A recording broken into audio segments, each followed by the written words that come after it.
Let's see how to keep iPad screen on all the time.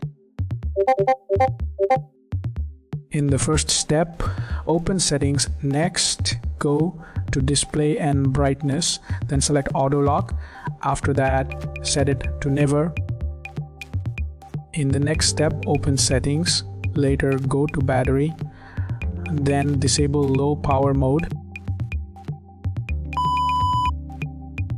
In the next step, open settings, then go to accessibility. Choose display and text size. Next, disable auto brightness. In the next step, open settings. Later, go to accessibility, then select guided access. Now, enable guided access. In the next step, open settings, then go to display and brightness. After that, modify the brightness level as needed. You are good to go.